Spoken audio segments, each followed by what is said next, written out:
Welcome to What I Learned with Wendy Macy, which happens to be me, the person you're looking at. I really need to get some marketing photos taken, and so I flew in my friend, Nicole Priest. She's awesome.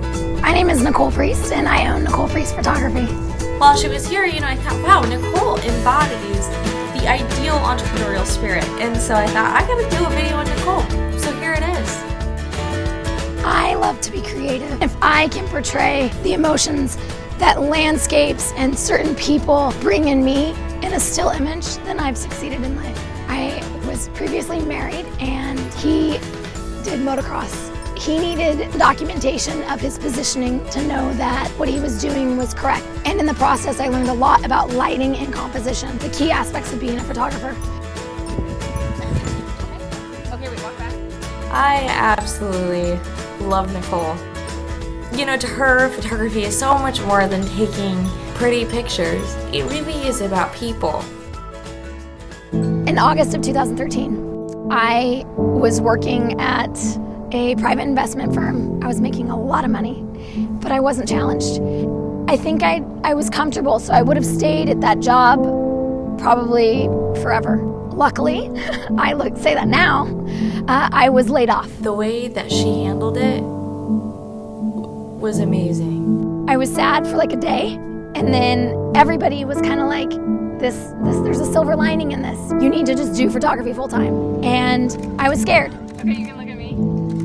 I had an old lady that would sit outside my apartment. She reminded me of my grandmother, who had just passed away that previous February. There was something about her in her eyes that told a story, and we couldn't speak to each other. She spoke Russian, I spoke English, but I wanted to photograph her. I captured a picture of her from my second-story apartment and blew the photo up and gave it to the family as my appreciation for just her as a being. And they were so grateful that they told me all about where this 97-year-old woman was from, this small town called Voronezh. They proposed this thought of me going over to Russia to document where she was from, to be the missing link between the rest of their family that was over in Russia. They told me that even they didn't feel comfortable going to Russia because it was a hard time. It was scary. I didn't speak the language, but to me that was a challenge, and I felt something deep within inside me telling me to go.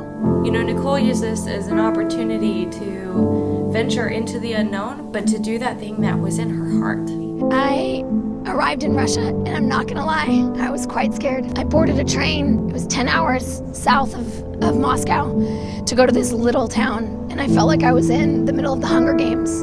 And I questioned, why did I feel so inspired to come here to this town? I just thought that maybe something would inspire me, find a house or a church or something that would relate back to this woman, that could help her remember where she was from. I stepped way outside of my comfort zone. I photographed where people did not want to be photographed. I brought these photographs home to the family with a question of, did I successfully do what the family wanted me to do? And I shared the photos with the family. And as I walked into that door, they embraced me and they hugged me and they said, "You're a hero for our family. You did something that we could have never done, and you will forever be remembered in our family." And that was so touching, because my hard time that I had on those 8 days was nothing compared to the gift that I was able to bring this family. A month to the day that I brought these photos back to the family. The woman passed away. And it really just brought to me how important relationships are. Even if we're stepping out of our comfort zone, the power that photographs can have on a family. They will forever have those photographs, knowing where their great-grandmother was from, seeing relatives that they personally cannot get on a flight and go see. And to me, that's what makes photography worth everything.